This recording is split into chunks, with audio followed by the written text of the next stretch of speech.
Welcome to Buckeyes Tomorrow Morning for Saturday, January 20th. I'm your host, Tom Orr. The Akron game is in 224 days. The game against Michigan in 315 days. Ohio State has itself an offensive coordinator. It is Bill O'Brien. You may remember him from such offenses as Penn State or Alabama or the New England Patriots. He was a head coach at Penn State at one point. He has a long and pretty distinguished career. And, Houston Texans too. Forgot about that. He is someone who we talked a whole bunch about, Ryan Day looking to bring a veteran play caller.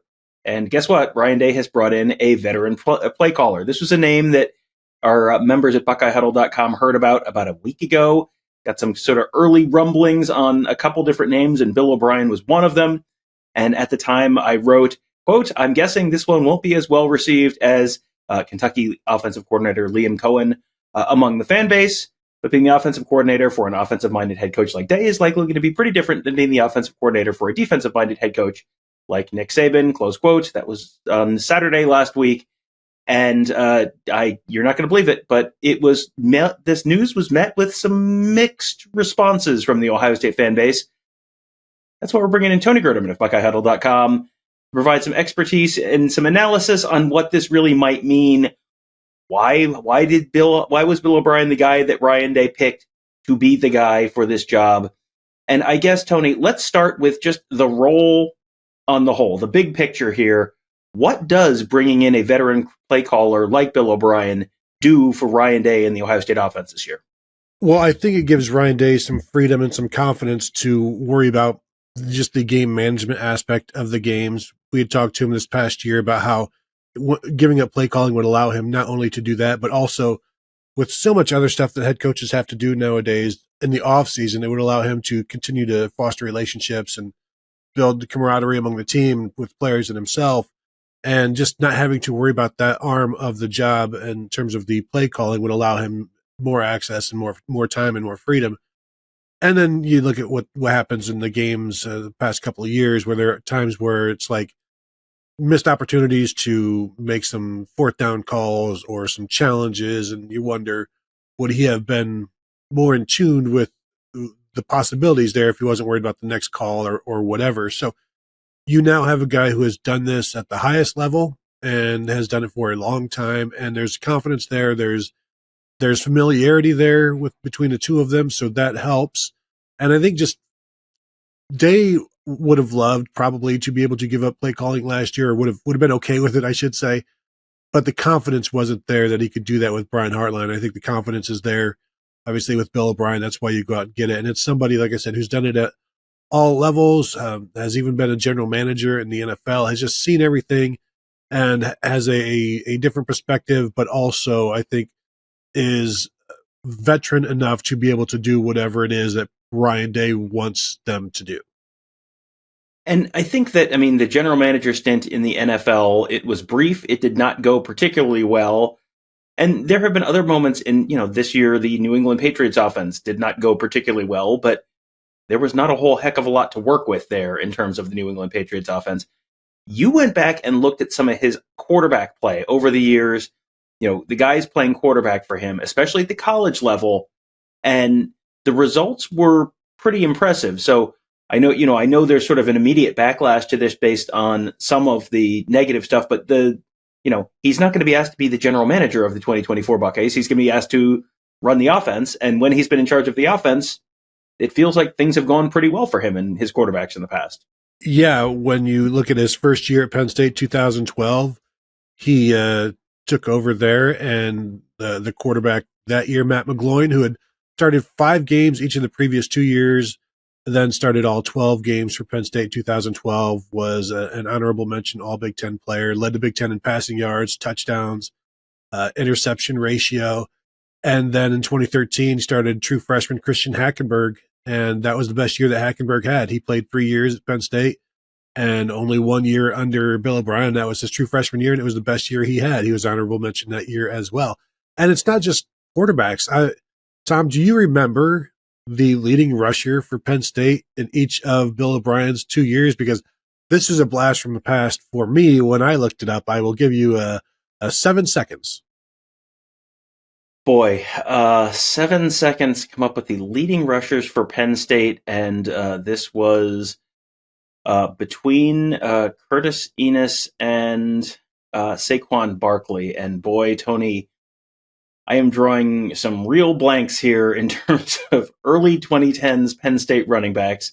Why don't you just get me off the hook and tell me who it was, and then I'll go, oh yeah, I remember him, because odds are I will in fact remember him. Yeah, it was somebody who entered the 2012 season vying to be the backup fullback with Michael Zordich. It was Zach Zwinak, who in 2012 rushed for exactly 1,000 yards, and then 2013 rushed for 989 yards. There is no world where that guy should be, leading the charge, but that was something that Bill O'Brien was able to do. And it kind of, it's a microcosm of the toughness that he preaches when you're running Zach Zwinak, up the gut, 6'1", 240 pounds, just, trying to control the clock as best you can because you are so undermanned in those couple of years at Penn State. And pretty amazing what they were able to do there. And obviously that led to the job with the Houston Texans. But here's a name for you, Tom. What do you think? You know what? I honestly, you said that, and I was kind of like, I might remember that. Those Penn State teams were so forgettable. I mean, I think one of those years, 2012 or 13, they lost to Ohio University out of conference.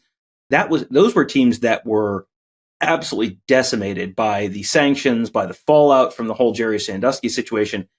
And I think if you don't remember those times and that team, you probably don't recognize what a remarkable job Bill O'Brien did there. But if you are looking for context on this, I don't remember, what did the 2012 team finish? 8-4, something like that. It was 8 There is, on the side of the stadium at Penn State, they have like memorable teams or great Penn State teams listed on the side of the stadium, like inside the Stadium Bowl. You can see them, and it's 1994 and 1986, and they won a national championship, but they had an undefeated season. One of the seasons up there is 2012, because that was the season where it could have all just gone to heck for that Penn State program. And Bill O'Brien came in and kind of held everything together. And it was not easy and it was not pretty, but he kind of held it all together. And it was a very duct tape and baling wire kind of season. He's going to have, no offense to Zach Zwinak, but I think between Travion Henderson and Quinshon Judkins and Dallin Hayden, he's probably going to have some better running backs to work with at Ohio State than he did at Penn State back then. So that's the sort of Bill O'Brien piece of this. Now, there was news about another staff departure, or at least a staff change. This is one of these great moments in phrasing in the Ohio State official release.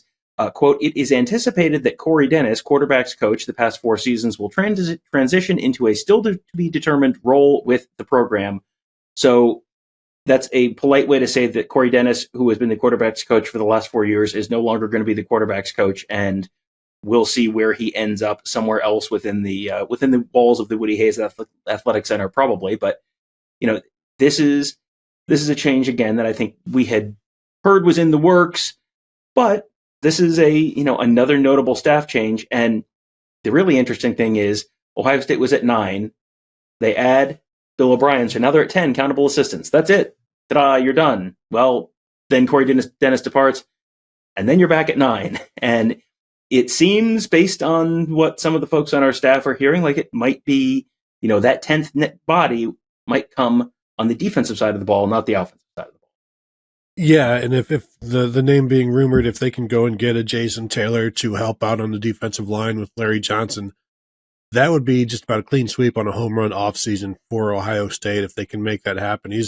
Jason Taylor's making waves at Miami right now in the recruiting and production, so we'll see if that happens. The Corey Dennis thing is interesting to me because does he just become another Todd Fitch? And Todd Fitch is like a QC guy at Ohio State who handles some quarterback stuff and works with the quarterbacks. Remember, Tim Hinton was the tight ends coach at Ohio State until Kevin Wilson was brought in. Kevin Wilson and Ryan Day came in at the same time. They needed a spot. And so Tim Hinton was moved to like Ohio high school liaison and also just a special assistant. And he's still around. We see him every time we're at practice. And so, like, yeah, you can not be one of the 10 assistants and still be around every single day and dealing with players, working with players. We hear the quarterbacks talking about Coach Fitch. We hear tight ends talking about Coach Hinton. Like, there are still plenty of things that Corey Dennis can do if he chooses to stay at Ohio State. I think if he can, I think that whatever it is, quarterbacks liked him in terms of recruiting. And so if there's something that he can do in that realm in terms of helping out Ohio State, if he wants to do that, I don't see any harm in it at all. So there is one more assistant coaching move at least to be made in the coming days or weeks. We're going to be watching that very closely at BuckeyeHuddle.com. But oh boy, is there a whole lot of other news coming as well on a whole bunch of different fronts. Let's see, 5-star quarterback Jared Curtis for 2026. Some significant news developing in the last day or so on him. Mark Giffler had a report on the Huddle Board at BuckeyeHuddle.com. The Huddle Board presented by Jeff Ruby Steakhouse. That is our insider board members only. Mark Giffler had a report on 5-star quarterback Jared Curtis for 2026. Oh, and also 5-star quarterback Julian Sayin for 2024, who was the number 1 quarterback in the class of 2024, signed with Alabama, showed up at Alabama. Nick Saban retired from Alabama, and now Julian Sayin's in the portal, and there's a lot of smoke around Julian Sayin coming to Ohio State. So are the Buckeyes going to pursue that, or are they going to leave it alone? Well, good news. There's news from Mark Giffler on the Huddle Board at BuckeyeHuddle.com about that as well. Oh, other Alabama players in the transfer portal. Caleb Downs, safety. Caden Proctor, offensive lineman. Hey, good news. There's news from Mark Giffler on the Huddle Board at BuckeyeHuddle.com about those guys as well. There's other guys committing soon. There was just a top target, just pushed his commitment date back. There is so much news going on right now. This is one of the craziest mid-Januaries that I can remember, and it just feels like the news keeps coming, and the news keeps coming at BuckeyeHuddle.com, so we would love to see you there. And if you're signed up for membership, you get access to our Huddle Board presented by Jeff Ruby Steakhouse, where we talk about all this kind of stuff. We'll let you know what we're seeing, what we're hearing, what we think might be the next news to come down the track. That is all at BuckeyeHuddle.com. And of course, whenever news happens, you know also where to find us at YouTube.com/BuckeyeHuddle. Kevin and Tony and I did about an hour and a half on a snowy Friday morning. For those of you who joined us, thank you for joining us. For those of you who didn't join us, well, join us next time. And you can do that by being subscribed there at YouTube.com/BuckeyeHuddle. Hit that bell. Be notified when we go live.